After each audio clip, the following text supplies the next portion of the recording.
전능하사 천지를 만드신 하나님 아버지를 내가 믿사오며 그 외아들 우리 주 예수 그리스도를 믿사오니 이는 성령으로 잉태하사 동정녀 마리아에게 나시고 본디오 빌라도에게 고난을 받으사 십자가에 못 박혀 죽으시고 장사한 지 사흘 만에 죽은 자 가운데서 다시 살아나시며 하늘에 오르사 전능하신 하나님 우편에 앉아 계시다가 저리로서 산자와 죽은 자를 심판하러 오시리라. 성령을 믿사오며 거룩한 공회와 성도가 서로 교통하는 것과 죄를 사하여 주시는 것과 몸이 다시 사는 것과 영원히 사는 것을 믿사옵나이다.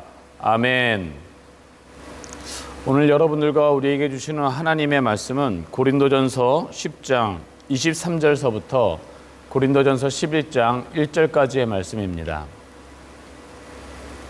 제가 봉독해 올리도록 하겠습니다. 고린도전서 10장 23절에서부터 11장 1절까지 말씀입니다. 모든 것이 가하나 모든 것이 유익한 것은 아니요 모든 것이 가하나 모든 것이 덕을 세우는 것은 아니니 누구든지 자기의 유익을 구하지 말고 남의 유익을 구하라. 모든 시장에서 파는 것은 양심을 위하여 묻지 말고 먹으라. 이는 땅과 거기 충만한 것이 주의 것임이라. 불신자 중 누가 너희를 청할 때에 너희가 가고자 하거든 너희 앞에 차려놓은 것은 무엇이든지 양심을 위하여 묻지 말고 먹으라.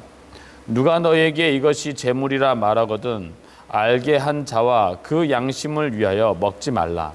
내가 말한 양심은 너희의 것이 아니요 남의 것이니 어찌하여 내 자유가 남의 양심으로 말미암아 판단을 받으리요. 만일 내가 감사함으로 참여하면 어찌하여 내가 감사하는 것에 대하여 비방을 받으리요. 그런즉 너희가 먹든지 마시든지 무엇을 하든지 다 하나님의 영광을 위하여 하라.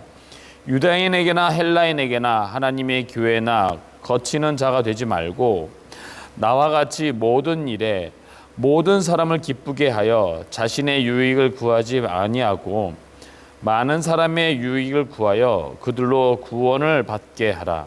내가 그리스도를 본받는 자 된 것 같이 너희는 나를 본받는 자 되라. 아멘. 오늘 본문의 말씀을 통하여서 우리가 사도 바울의 가르침을 계속적으로 보고 있습니다. 오늘 본문에 이르러서는 우리가 하나님의 은혜를 받은 자로서 이 땅 가운데서 살아가면서 우리들이 무엇이든지 또 할 수 있고 또 우리들이 무엇이든지 먹을 수 있으며 심지어는 우상에게 바쳐진 재물을 먹든지 안 먹든지 이런 문제들에 있어서는 그렇게 믿는 자들에게 큰 문제가 되지 않다라고 말씀하시고 있었습니다. 그도 그럴 것이 하나님께서 천지 창조를 하셨을 때에 그것을 누구에게 주셨냐면 사람에게 주셨고 하나님의 자녀들에게 주셨기에 그것이 나중에는 죄로 인하여서 변질되고 변색되긴 하였지만 원래 하나님은 그 모든 만물 가운데에서 먹든지 마시든지 우리에게 하나님께서 복락을 주셨던 것입니다. 그래서 우리에게 큰 문제가 되지 않죠. 오늘 결론적으로 사도 바울은 그것이 중요하지 않다라고 여태까지 말했지만 결론적으로는 또다시 우상의 재물을 먹지 말아라 라고 얘기하면서 그 이유에 대해서 말씀합니다. 우리들이 하나님의 은혜를 입은 자로서 우리들이 마음대로 하는 것이 하나님의 은혜가 아니라 하나님께서 우리에게 은혜를 주신 그 이유는 남에게 다른 사람에게 덕을 세우도록 우리에게 은혜를 주셨다라는 것을 말씀하십니다.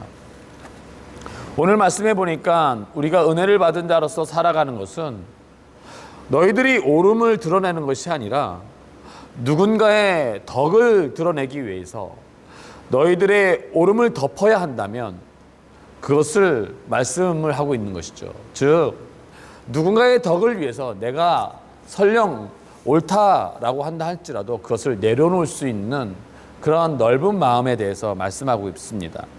만일 누군가가 저희가 잘못했다라고 해서 저희가 잘못하지 않았는데 잘못을 했다라고 계속 이야기를 한다면 우리는 이렇게 할 수 있습니다. 많은 증거 자료와 또 대질 신문들을 또 대질에서 삼자대면까지 하면서까지 명확하게 그 사실들을 잘못이 없음을 나타낼 수 있습니다.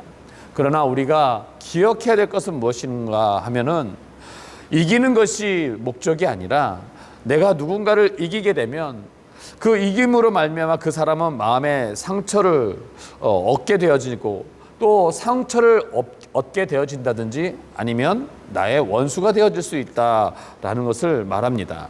하나님 앞에서 무엇이 덕이 되는가 하는 것을 생각하는 것이 먼저요.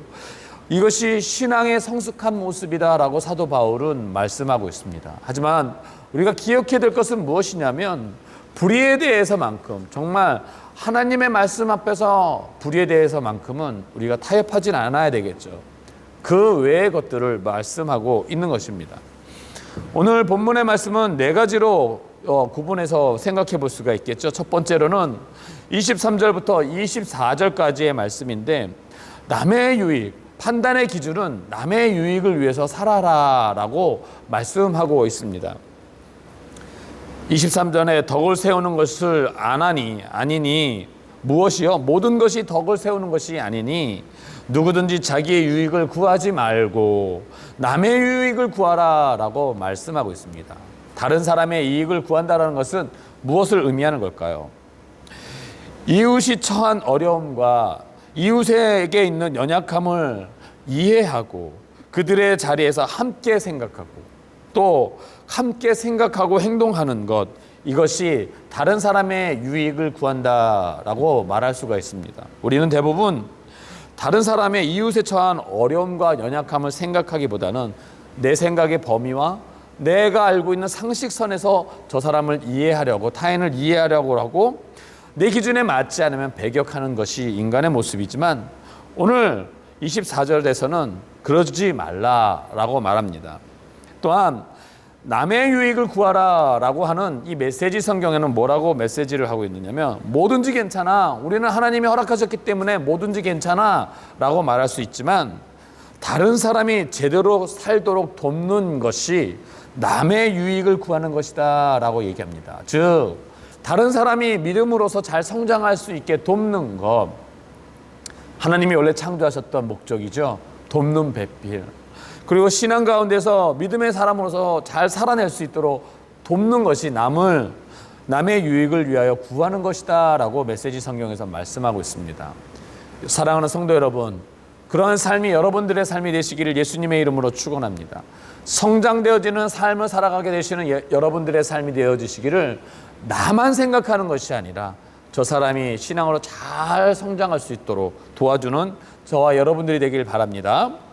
두 번째로는 음식에 대한 개인적 자유에 대한 허용을 이야기하고 있습니다. 25절서부터 27절까지인데요.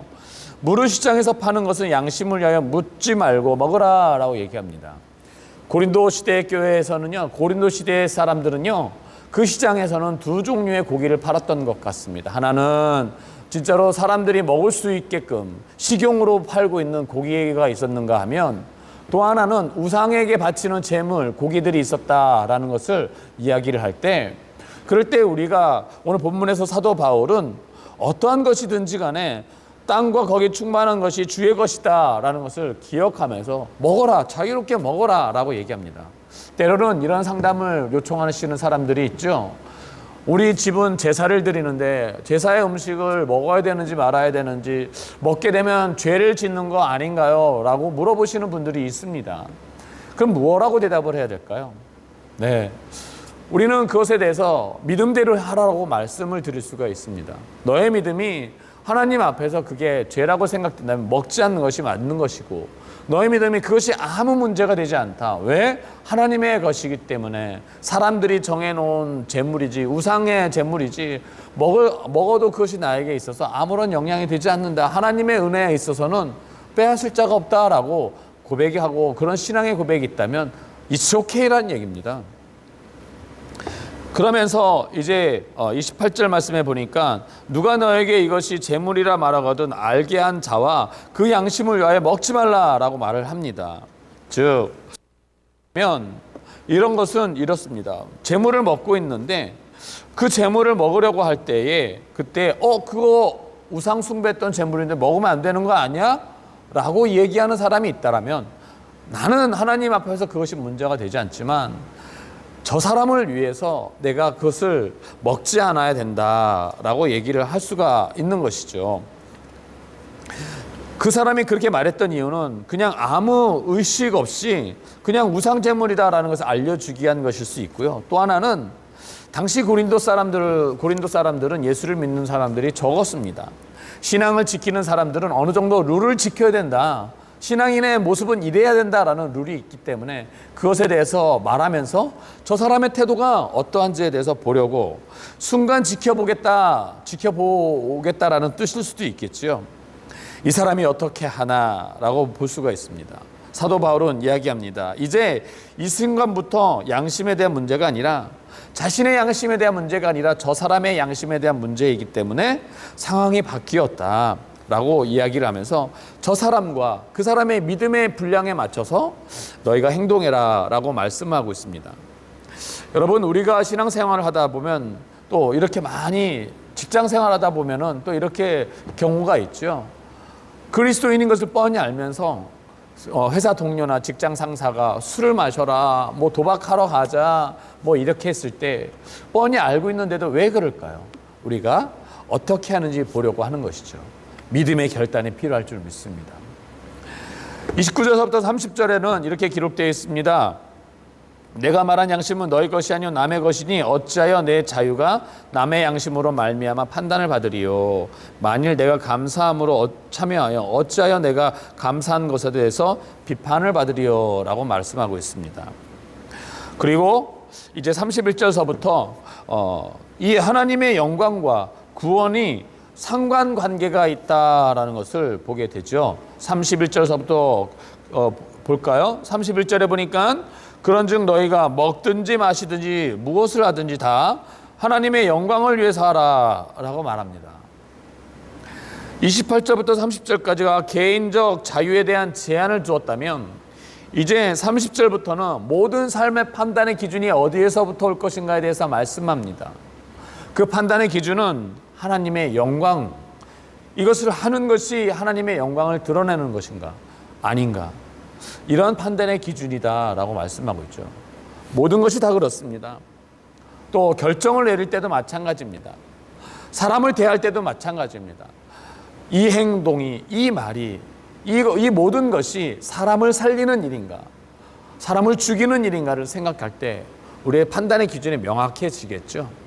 또한 뿐만 아니라 이것이 하나님의 영광을 위한 것인가, 사람의 영광을 위한 것인가, 나의 영광을 위한 것인가 라는 것을 판단해 본다면 명백하게 그 기준이 바로 섰고 우리가 어떻게 행동해야 될지에 대해서 그림이 그려지는 것이겠습니다. 유다인에게나 헬라인에게나 하나님의 교회에나 거치는 자가 되지 말고 나와 같이 모든 일에 모든 사람을 기쁘게 하여 자신의 유익을 구하지 아니하고 많은 사람의 유익을 구하여 그들로 구원받게 하라. 31절서부터 33절까지의 말씀을 보니까 구원과 상관관계가 있습니다. 이 중에서 여기에 말씀하시고 있는 것 중에서 거치는 자가 되지 말고 라고 말씀하시는 부분이 있죠. 영어 성경에는 스텀블이라고 단어를 썼고 헬라어에는 우리가 잘 아는 스캔들리조라는 단어를 사용합니다. 스캔달이죠. 우리가 하는 일에 있어서 걸림돌이 되면, 그리고 그 걸림돌이 된다면 누군가 우리를 바라보며 구원해서 넘어지게 되는 것이죠. 우리의 하는 행동이 저 사람에게 시험거리가 된다면 그 사람은 구원에서부터 또 믿음에서부터 넘어지기 때문에 그것이 옳지 않다라고 말을 합니다. 마태복음 13장 13절 말씀해 보면은 이렇게 기록되어 있습니다. 예수님께서 말씀하시길 화 있을진저 외식하는 서기관들과 바리새인들이여, 너희는 천국문을 사람들 앞에서 닫고 너희도 들어가지 않고 들어가려 하는 자도 들어가지 못하게 하는도다 라고 말하고 있습니다. 그들은 자기네들이 의롭다라는 것을 드러내길 좋아하는 사람들입니다. 자기의 의를 드러내려고 하는 사람들이죠. 그런 사람들은 화가 있을진저 외식하는 자여라고 얘기를 하고 있습니다.